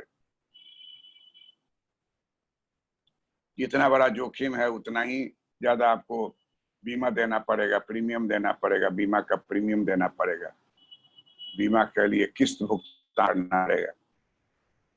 पिक्यूलियर होता है इसका जोखिम का। अगर आप इंश्योरेंस कराइएगा तो 1 साल का ही होता है, फिर अगला साल फिर कराइए, फिर अगला साल फिर कराइए। और जो दिए आप तो एक्सीडेंट नहीं हुआ तो पूरा का पूरा पैसा आपका लैप्स कर जाएगा। कुछ बेनिफिट आपको देगा 1-2% का गिफ्ट के रूप में अगले साल, बोनस के रूप में, कि आपने कुछ नहीं किया, फैक्ट्री चलाया, कोई जोखिम नहीं हुआ, चलिए आपको 100 रुपया कम देंगे। लेकिन पूरा का पूरा फंड जो है वो साल खत्म होते ही फिर से आपको जमा करना पड़ेगा। इसी में कुछ उद्यमी जो हैं वो आलस्य के कारण नहीं जमा किए और उसी साल एक्सीडेंट हो गया। बड़ा अफसोस करेगा कि देखिए हर साल करा रहे थे, इस साल नहीं कराए तो दिवाली में फटाखा एगो आके गिर गया हमारे फैक्ट्री में और आग लग गया। दिवाली के नेक्स्ट डे आप जरूर सुनिएगा, न्यूज में बोलेगा वहां जल गया, वहां ये हो गया, इतना लॉस हो गया, बकरी बाजार में आग गई। ये हर बार सुनते हैं, साल में 2 साल में ये नाम जरूर आता है। जब पर ये सब हो गया और अगर वो इंश्योर्ड नहीं है तो पूरा का पूरा लॉस हो जाता है। इसलिए एफ.एच. नाइट के सिद्धांत को सबसे महत्वपूर्ण माना जाता है। कहता है अनिश्चितता का कारण जो है एक नए उद्यमी का प्रवेश करना, नए फर्म का प्रवेश करना, नंबर 1। नंबर 2, प्रतियोगिता जो हो रही थी उस प्रतियोगिता में भारी वृद्धि हो जाना। नंबर 3, सरकार थी, कंट्रोल सिस्टम अचानक कर दिया नो कंट्रोल। सरकार थी, लाइसेंस सिस्टम अचानक कर दिया नो लाइसेंस। सरकार थी, क्लोज्ड इकोनॉमी अचानक कर दिया ओपन इकोनॉमी। सरकार थी, प्रोटेक्शन पॉलिसी अचानक कर दिया ग्लोबलाइजेशन। भारतवर्ष में अचानक 1991 में कांग्रेस की सरकार जो प्रोटेक्शन को देश में लाई थी, जो क्लोज्ड इकोनॉमी को लाई थी, जो एक्सचेंज कंट्रोल को लाई थी, उसी कांग्रेस पार्टी के की सरकार थी। और नरसिम्हा राव जी उसके प्राइम मिनिस्टर और इंडस्ट्री मिनिस्टर थे। इन्होंने लिबरलाइजेशन, प्राइवेटाइजेशन, ग्लोबलाइजेशन की नीति को लाया। उदारीकरण, निजीकरण, वैश्वीकरण, इससे निजी क्षेत्र में एक भारी अनसर्टेनिटी का क्रिएशन हो गया कि हमारे पास ये क्षमता है कि नहीं है, क्या करें, बाहर से लोग आ रहे हैं। उदारीकरण का मतलब हो गया उन सारे कानून को समाप्त कर दिया जाए जिससे देश के आर्थिक विकास में बाधा उत्पन्न होती है। इसी को कहते हैं उदारीकरण। भारतवर्ष में कई जगह माननीय मंत्री श्री मोदी जी का कहना है कि मैंने 1500 मतलब 1000 + 500 1500 ऐसे कानूनों में परिवर्तन लाए हैं जो हमारे विकास के लिए बाधक था।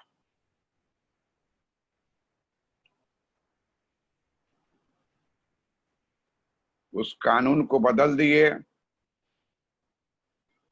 आर्थिक विकास का दर बढ़ गया।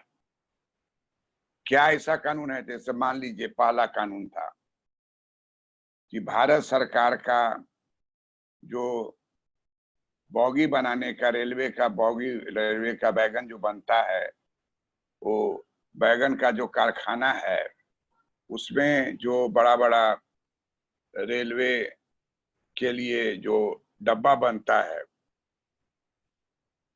मालगाड़ी बनता है, तो मालगाड़ी के डब्बे को बनाने के लिए कानून था कि केवल रेलवे के लिए, भारत सरकार के लिए ये बनाएगी डब्बा।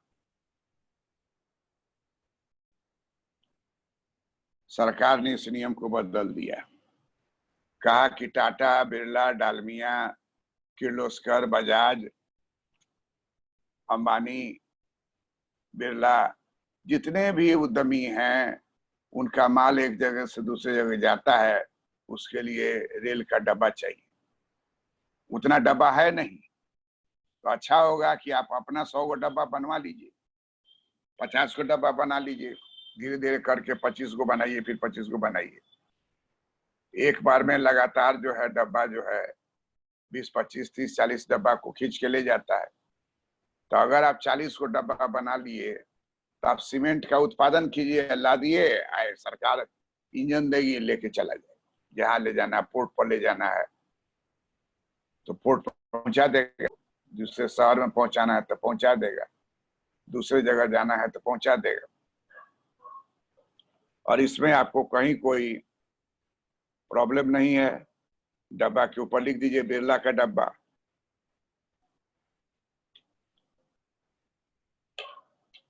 लिख दीजिए टाटा का डब्बा, अंबानी का डब्बा। नॉर्थ अमेरिका में हम जब भ्रमण कर रहे थे तो रेल एक जगह गुमटी, जैसे यहाँ गुमटी होता है, रेलवे का गुमटी था, कार रुक गई और वहां से रेल क्रॉस किया। सब डब्बा अलग अलग रंग का, अलग अलग नाम लिखा हुआ। इससे तत्काल लाभ क्या हुआ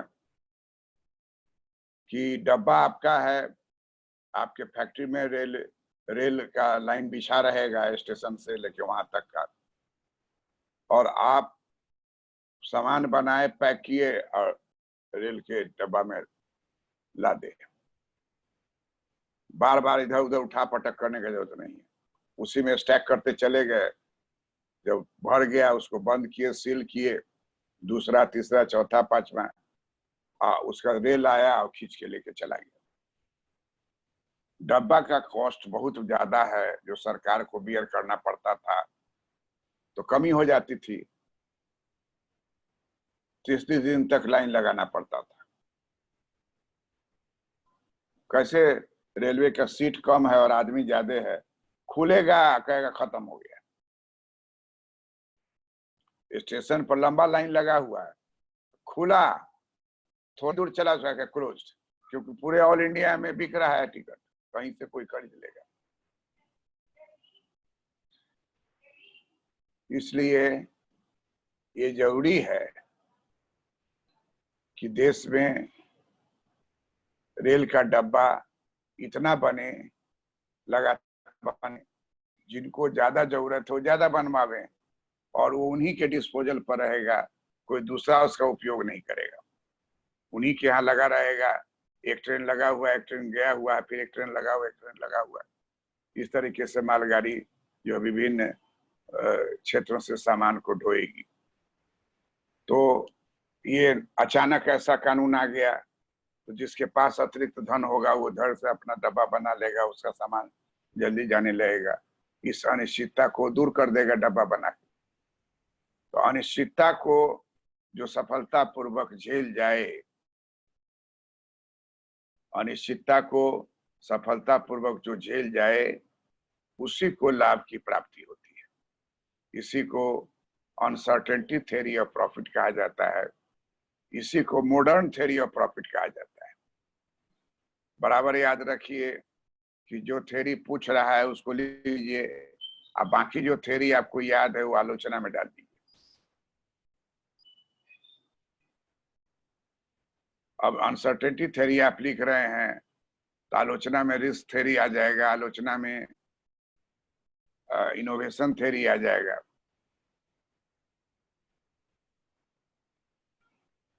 तो इस तरीके से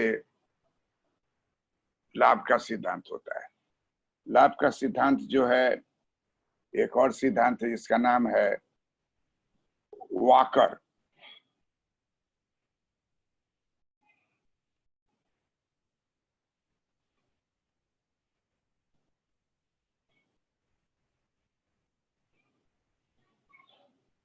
वाकर का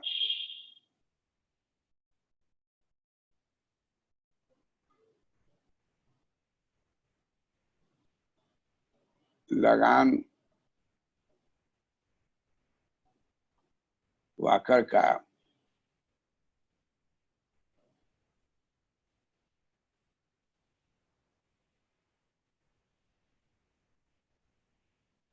वाकर का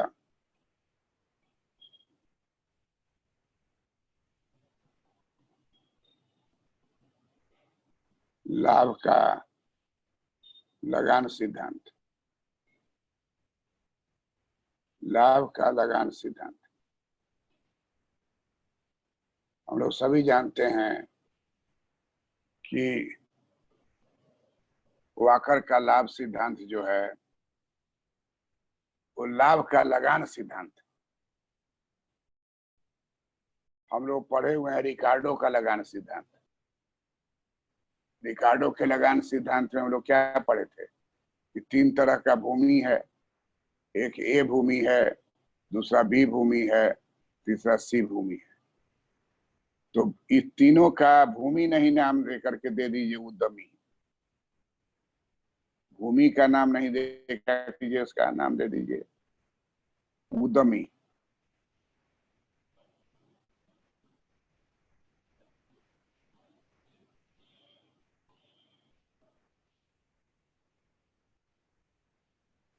उद्यमी तो कहता है कि 60 रुपया मान लीजिए दिया गया और 60 ही उसको प्रॉफिट हुआ, टोटल TR बराबर TC, तो उसको मिला और सामान्य लाभ उसको नहीं मिला।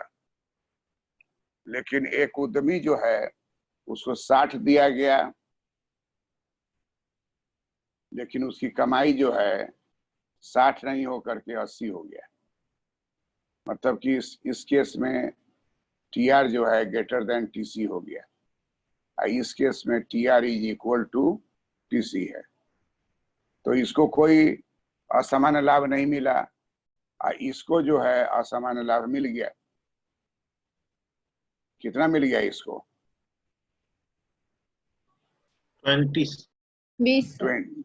20।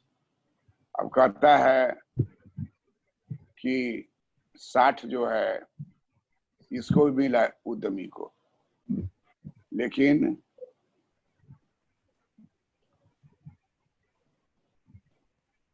ये जो है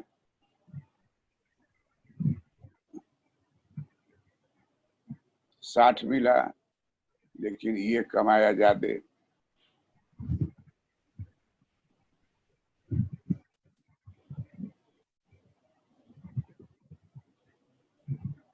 इसको मिला 100, तो इसका प्रॉफिट हो गया कितना? 40। और इसका प्रॉफिट हो गया कितना? 20। और ये बेचारे को नो प्रॉफिट नो लॉस। तो ये कहता है इसका नाम हो गया लाभ का लगान सिद्धांत।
सर आवाज नहीं आ रहा। एंटरप्रेन्योर जो है वो बहुत ही महत्वपूर्ण होता है। उसको प्रॉफिट जो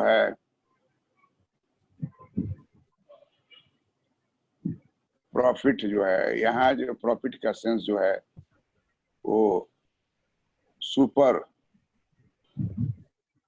नॉर्मल,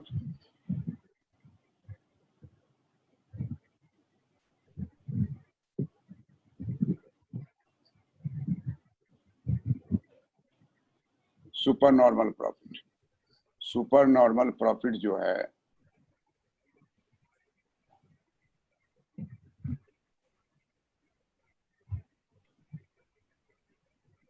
सुपर नॉर्मल प्रॉफिट उद्यमी को मिलता है और वो लाभ कमाता है।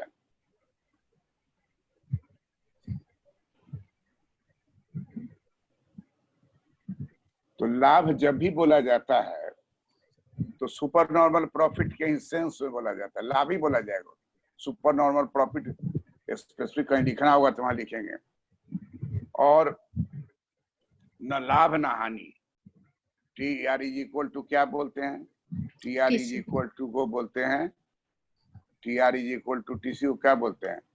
न लाभ न हानि, न हानि, समान। न लाभ न हानि।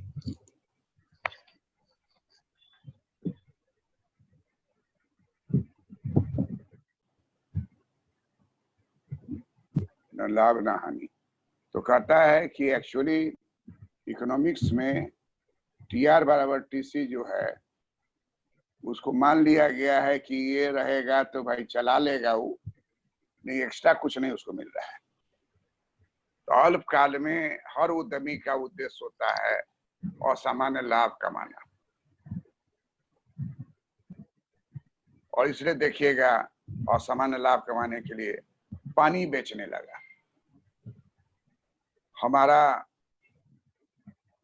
टीचिंग अवधि हो गया 50 साल। तो 50 साल में जब 2 साल का टीचिंग अवधि था तो ट्रेन से सफर करते थे तो 4-4 लीटर का पानी भरने वाला प्लास्टिक का कंटेनर मिलता था। उस कंटेनर को लेके चलते थे। बॉम्बे जाना है तो 2 दिन लगभग लग जाता था, तो उसमें पानी रहता था। लेकिन उसका डिमेरिट क्या है कि जब उसका खत्म हो गया तब उतरे किसी स्टेशन पर कि भर लें तो सब आदमी ठेल दे मेरे हाथ को, क्या इतना बड़ा लगाए हैं? तो हम लोग खड़ा होके देखते रहेंगे आपका मुंह और आप भरते रहिएगा, हटाइए इसको। और उससे दबंग कौन हो रहा था, हाथ झंझोड़ के हटा भी दिया और सब छोटा छोटा अपना बोतल लगा के दर और जब ट्रेन खुलने लगा क्या का बड़ा तो हम अधूरे लेके चढ़ गए ट्रेन पर कि बाप रे बाप तो खुलिए जाएगा। वो दिन हमको याद है। और अब देखते हैं कि AC3 में अधिकांश AC2 में सफर किए तो एकदम ठंडा पानी अब चिल्ड वाटर जो है आपको दे रहा है। रखा रहता है। हाँ, तो कहता है कि उपलब्धि है। एक बोतल फ्री में भी रखता है। जी। 6 आदमी का सीट है तो 6 बोतल रख दिया। ऊपर वाला कहाँ रखेगा, तो उसको बोतल रखने का जगह बनाए हुआ है कि धप से आपके माथा पर नहीं गिर जाए, सब धर धर धर लगा दिया। तो बहुत होता है आपको कि उद्यमी जो है उसको न लाभ न हानि की स्थिति को नॉर्मल मान लिए, तो है ये है, मिला कि नहीं कुछ एक्स्ट्रा। अब आपको नौकरी हुआ और आपको बिजली विभाग में नौकरी हुआ, तो आप जाइएगा कि क्या करते हैं, तब आप बोलिएगा हम मीटर रीडर हैं, तब मुस्कुरा देगा जो आदमी रहेगा। क्या मुस्कुराए क्यों? तो नहीं, आप लोग का ऊपरी कमाई भी पूरा होगा। बिगड़ गया मीटर रीडर को ऊपरी कमाई क्या होगा? हमको रीड करना है, देना है। क्या मत बताइए, हम जानते हैं। और अब देखिए, अब आता है, अब तो आ भी नहीं रहा है, लॉकडाउन में एवरेज लेता है। आया मशीन से देखा, तुरंत जो है एटीएम कार्ड के तरह लंबा सा लिस्ट निकल गया।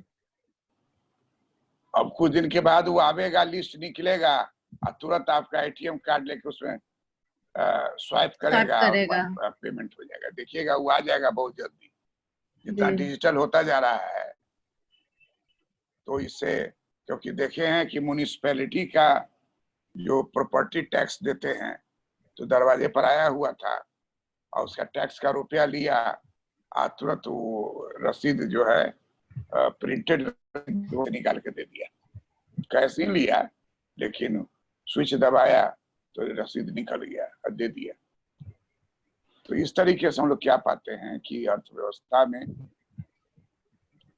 न लाभ न हानि को छोड़ दीजिए, लाभ और न हानि, न हटा दी, लाभ और न हानि, हर समय लाभ ही आपको मिले। तो ये जो वाकर का कहना है कि जिस उद्यमी में टैलेंट होगा, जिस उद्यमी में समझदारी होगी, समझ होगी व्यापार का, वो तकनीक जानता है, व्यापार के ऊंच नीच को समझता है, व्यापार के महीनी तथ्यों को जानता है, तो उसको 60 यूनिट दीजिएगा तो 100 यूनिट प्राप्त करेगा, 60 दीजिएगा तो 80 यूनिट प्राप्त करेगा, एक हो रहेगा 60 दीजिएगा 60 प्राप्त करेगा।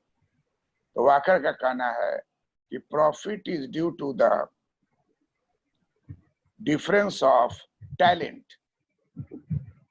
of risk taking, talent of dealing with uncertainty, talent with the dealing with the situation. Talent का difference है. Profit is differential gain of talent. Profit is due to difference in talent of the entrepreneur. Profit is due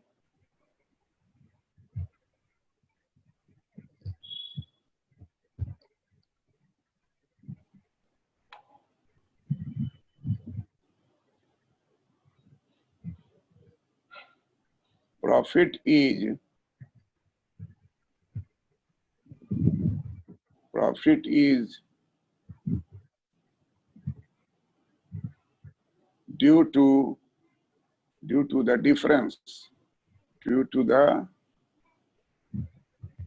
difference, profit is due to the difference of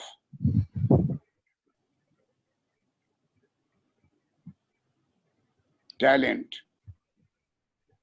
of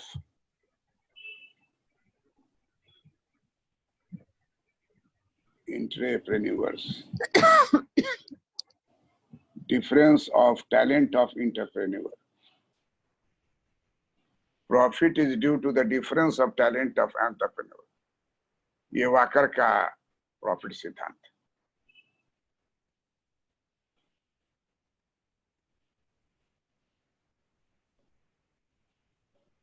अब सबसे महत्वपूर्ण व्यक्ति हैं, इनका नाम है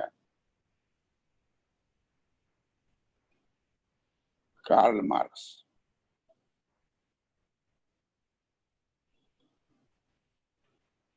कार्ल मार्क्स कार्ल मार्क्स का communist manifesto कब निकला था?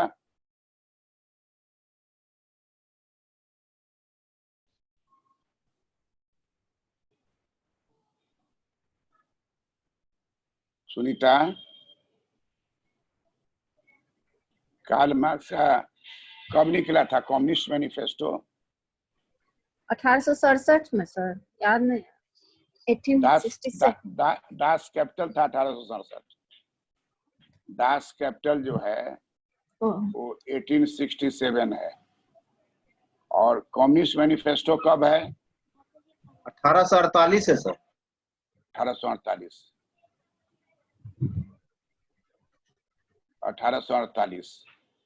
1848 है कम्युनिस्ट मैनिफेस्टो।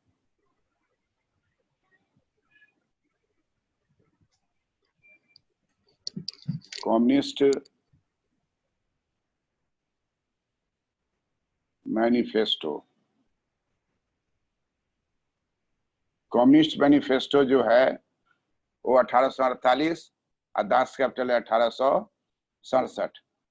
इनका कहना है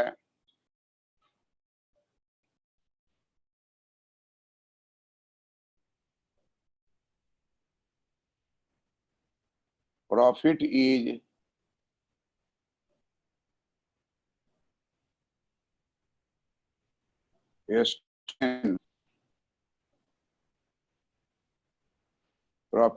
stolen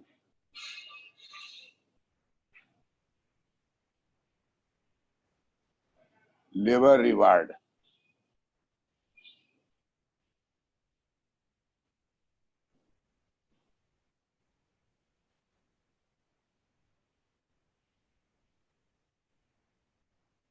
Profit is a stolen labor reward.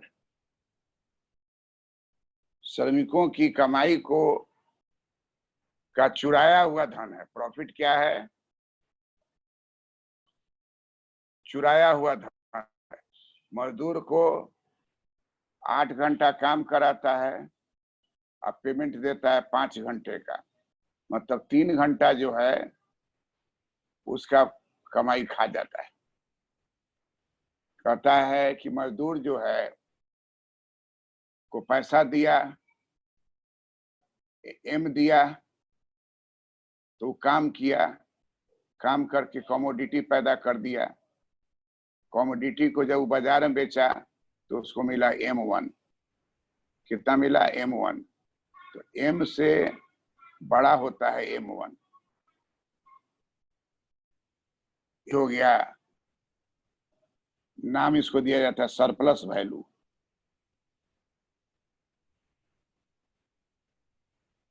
Surplus value.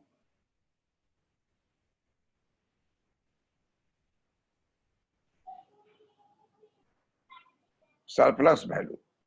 Profit जो है वो चुराया हुआ धन है, चुराया हुआ मजदूर का मजदूरी है, मजदूर के रिवार्ड का चुराया हुआ हिस्सा है, उसको प्रॉफिट कहा जाता है। Profit is a stolen labour reward, जिसको कहा जाता है सरप्लस वैल्यू। कार्ल मार्क्स का सिद्धांत जो है वो पूंजीवाद को क्रिटिसाइज करता है और समाजवाद और साम्यवाद के सिद्धांत को स्थापित करता है। समाजवाद में क्या है कि धन का समान वितरण होगा, धन पर निजी स्वामित्व नहीं होगा, पर सरकार का स्वामित्व होगा। आदमी भी सरकार का और प्राकृतिक साधन भी सरकार का, सब सरकार का है। हम लोग क्या क्या है कि सब खान और जितना भी प्रॉपर्टी है सब जो है निजी का है, सरकार का है मिल करके। लेकिन आदमी को सरकार का नहीं मानेंगे। सरकारी नौकर है वही सरकार का आदमी है, बाकी आदमी सरकार का नहीं है। हमारा देश जो है वो वेलफेयर ओरिएंटेड नीति है, इसलिए सरकार जो है 5 किलो चावल और या 5 किलो गेहूं, 1 किलो चना दे रही है। अब मेरा सवाल है सुनीता, जो दे रही है सरकार अपना खजाना से दे रही कि जनता के कर से दे रही है? जनता के ही कर से दे रही। तो सरकार दे रही कि जनता खिला रही है? सब कुछ तो जनता ही देती है सर। कर भी देती है लेकिन नाम किसका होता है? सरकार का। यही चीज है सरकार का चीज है। जो व्यक्ति कर देता है उसी कर से सरकार जो है सिस्टम चलता है। सिस्टम चलता है। तो कहता है कि profit is stolen labour reward. Profit जो है वो पूंजीवादियों के द्वारा श्रमिकों का शोषण है। Profit is due to exploitation of labour. लाभ जो है वो श्रमिक के शोषण का प्रतिफल है। जितना शोषण कीजिएगा उतना जो है आपको लाभ होगा। मान लीजिए विदेश में आप घूम रहे हैं, कंट्री का नाम नहीं बोलेंगे, पकड़ लिया, आप कहिएगा मेरे पास कुछ नहीं है, तो आपको छोड़ देगा कि आपको पकड़ के ले जाएगा, कुछ ना कुछ आपका निकाल लेगा। क्या निकाल लेगा? पैसा। है पैसा सर। पैसा तो वहीं पर निकाल लेता है। उकरा कुछ नहीं, देख लीजिए मेरा पाके कहीं कुछ नहीं, फिर भी नहीं छोड़ा उसको। ऑर्गन निकाल लेगा तो। किडनी निकाल लेगा। किडनी नहीं, जितना ऑर्गन है सब निकाल लेगा। वो तो सब। जिंदा है ना जी। तो हम एक बार देखे कि विदेश में गए हुए थे तो बड़ा सा साइन बोर्ड लगाया हुआ है और उसमें लिखे हुआ था कि ऑर्गन माफिया जो है, ऑर्गन ट्रेडर्स जो है, ऑर्गन ग्रुप जो है, उससे बच के रहिए। किसी भी अनजान आदमी के साथ उसके घर पर नहीं जाइए। घर पर आप जाइएगा, अगर मान लीजिए आपको लौटने भी दिया तो निकाल लेगा कुछ ना कुछ, जिससे आप मरिएगा नहीं। तो इस तरह से कहता है कि ऑर्गन ट्रेडिंग जो है अभी इंटरनेशनल रैकेटिंग जो होता है, ऑर्गन ट्रेडिंग बहुत ज्यादा चल रहा है। गरीब आदमी सोचता है कि हम गरीब हैं, हमारे पास कुछ नहीं है। तुम्हारे नहीं है तो तुम दिल्ली से साइकिल चला के पटना कैसे चले आए? माने पटना को ले आया किस युग में? 100 साल पहले के युग में ले आया। उस समय लोग जो है अपना एक आध गो हॉर्स, 2 हॉर्स रखा, 5 आदमी अपना चला, कभी चढ़ रहा है उतर रहा है।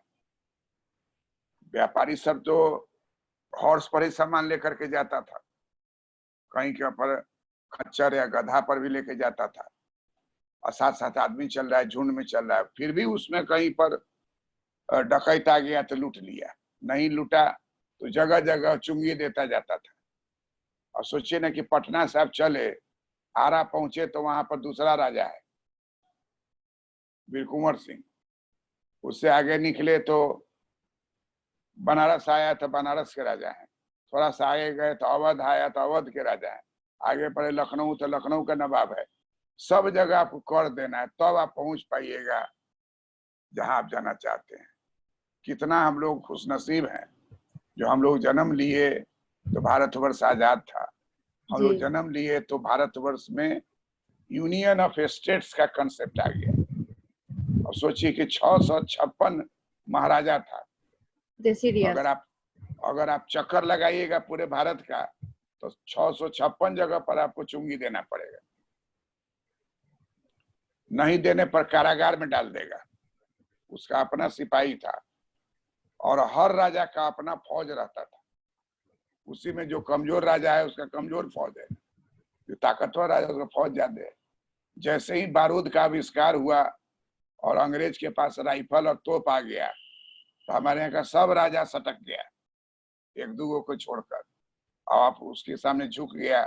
उसका पहला कहना था कि आप सेना मत रखिए, हम हैं आपको बचाने के लिए। अपना सारा सेना हमको दे दीजिए, हमारे अंडर में वो बंदूक चलाना सीखेगा, तोप चलाना सीखेगा और आप आराम से नृत्य देखिए। उस जमाने में नृत्य बहुत होता था, आज के जमाने में कम हो गया है। नृत्य चल रहा है, लोग बैठा हुआ है, अटैक कहीं हुआ तो तुरंत अंग्रेज को खबर किया कि जल्दी बचाइए, तो बंदूक लेके उसका आगे मार के गिरा दिया। ये जमाना था। हम लोग का जमाना बहुत अच्छा है। इस जमाने को और अच्छा हम लोग बना सकते हैं, इसकी ओर हम लोग को सोचना चाहिए। तो यही आपका आज का हुआ प्रॉफिट थ्योरी। सब थ्योरी बता दिए, जो पूछे वो पहले लिखिएगा, और जो न पूछा वो आलोचना में चला जाएगा। 1 2 3 4 5 आलोचना हो जाएगी, वो आप लिखिएगा, सब बात का इस्तेमाल हो जाएगा। क्वेश्चन कुछ भी रहेगा प्रॉफिट थ्योरी का, तो उसमें जो पूछ रहा है वो आगे रहेगा, अब बाकी सब कहाँ चला जाएगा बताइए। आलोचना में क्रिटिसिज्म में सर। हाँ, तो प्रॉफिट का सीमांत थ्योरी होता है, सीमांत थ्योरी, सीमांत सिद्धांत। थ्योरी, हाँ देख लीजिए, created maximum.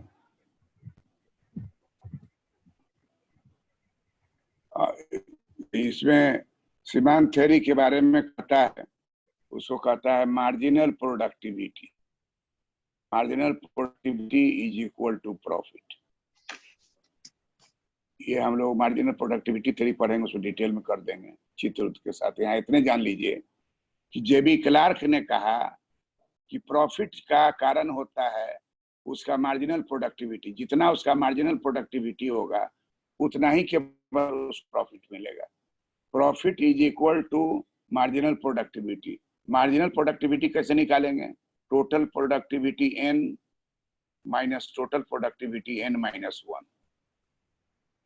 Equal to marginal productivity. Mathematics में इसको कहेंगे dq बाई de। ई हो गया इंटरप्रेन्योर और क्यू हो गया उत्पादन। तो उत्पादन जो है उसका डेरिवेटिव निकालिएगा इंटरप्रेन्योर के रिस्पेक्ट में, तो ये मार्जिनल प्रोडक्टिविटी, इतना ही के बराबर आपको मिलेगा प्रॉफिट।